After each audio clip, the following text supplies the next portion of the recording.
Hello everyone, I'm Chris with the Solano County Library, and I'm here again to present another piece of Solano County's history. So right now, I'm in Main Prairie on the eastern edge of Solano County. And although it looks really peaceful right now, on a dark night in December of 1932, 6 men were forcibly removed from the Vacaville jails.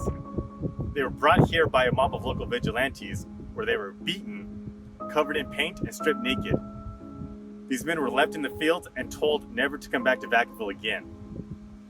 So why were these men beaten? Well, they were beaten because they were part of a protest to raise wages for local farm workers by 25 cents a day.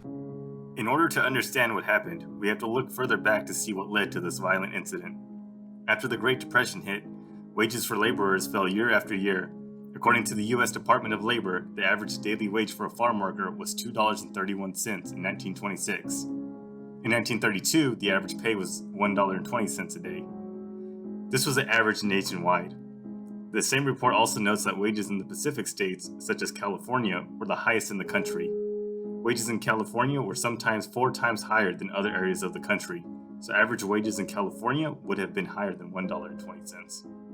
However, farm workers in Vacaville were not receiving this much. In 1932, during his campaign for Congress, Frank Buck, who was one of the largest farm owners in Vacaville, raised the daily wage for farm laborers to $1.40 a day with promises for higher wages if he were to be elected. Buck won the election, but just days later he announced that he was lowering daily wages to $1.25 a day. Local laborers didn't take kindly to this and began organizing protests and strikes. With help from the Agricultural Workers Industrial Union, in November of 1932, farm workers drafted a proposal with their demands. These demands included a daily wage of $1.50, 8-hour workdays, no evictions for going on strike, employers provide tools for work, and no racial discrimination from employers. Local farmers refused these terms. On November 14, 1932, hundreds of farm laborers walked off the farms they were working on in protest. Over the next few weeks, protesters did what they could to stop farm and ranch owners from bringing in other workers and discourage those that continued to work on the farms. Barricades were formed near farm entrances, and there were attempts to stop buses from reaching farms. Local vigilantes from town assaulted male protesters, which led to more women and children being used to reinforce picket lines to replace the injured men. In response to the strikers, Vacaville farmers and other citizens formed the Vacaville Citizens Committee. Because some of the outside organizations helping the farmers strike were known communist organizations, the Vacaville Citizens Committee held a rally on December 1st with the theme of denouncing communism. Very little about the reason for the workers' strike was mentioned by those that gave speeches. In fact, during his speech at the rally, local Reverend Fruling even stated that he had nothing to say about the disagreement between growers and workers. Like the other speakers in the rally, he instead talked about the threat of communism, which the farm workers seemed to be encouraging by unionizing to defend their labor rights. A local judge also spoke to the crowd and recommended that Vacaville adopt the same American system as is used south of the Mason-Dixon line. This recommendation meaning that Vacaville should mimic how southern states at the time dealt with protesters that gave them trouble. After this rally was held, labor protesters requested permission to have a rally at the same location. The request was denied, even though they would have a similar number of people. Protesters decided to hold the rally anyway. Hello, I'm Elisa from the Vacaville Heritage Council, and I'm just outside of the old Carnegie Library in downtown Vacaville.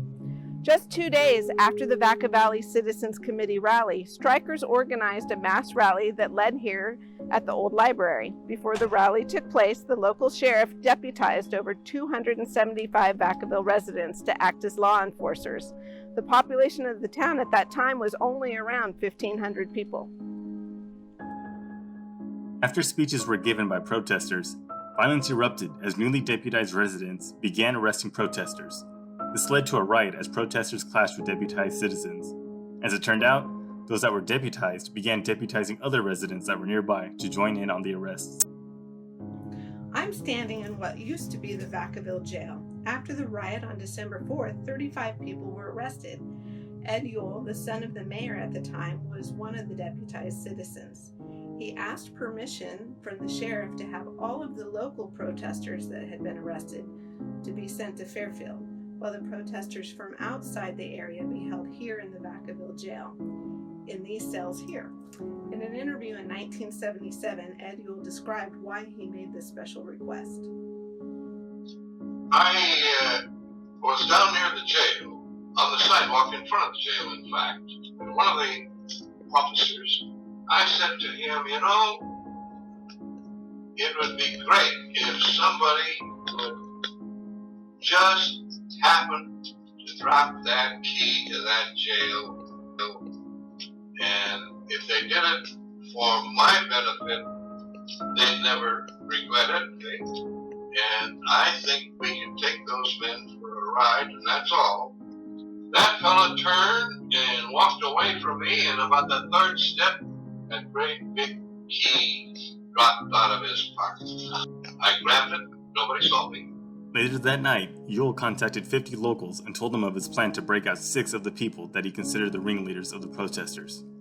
Little after 8 p.m. that night, Yule and the band of vigilantes forced 6 of the arrested prisoners out of the jailhouse and into several cars and drove off east towards Main Prairie. The protesters were then stripped naked, beaten, and painted red. They were told never to come back to Vacaville and left there. We gave them a dozen strokes on the fanny, and on every stroke we'd have them say, down with communism. We painted their head with fast drying red lacquer paint, and their chest, and their down below the waist the same way, and some of them were crying, just tickled to death, and they thought they were going to be hanged, really. Later that night, Yule received a call from the sheriff's office congratulating him, and said they were glad he did it since their department could not. The story was all over the next week's newspaper. The chief of police claimed he was unaware of how the vigilantes were able to get a hold of a key, while Mayor Yule, the father of Ed Yule, condemned the acts of the vigilantes. Local Congressman Frank Buck also condemned the actions of the mob. News of this violent event made it all the way across the country and was even featured in the New York Times. Ed Yule was never charged with any crimes for his involvement in the jailbreak incident, nor were any others involved.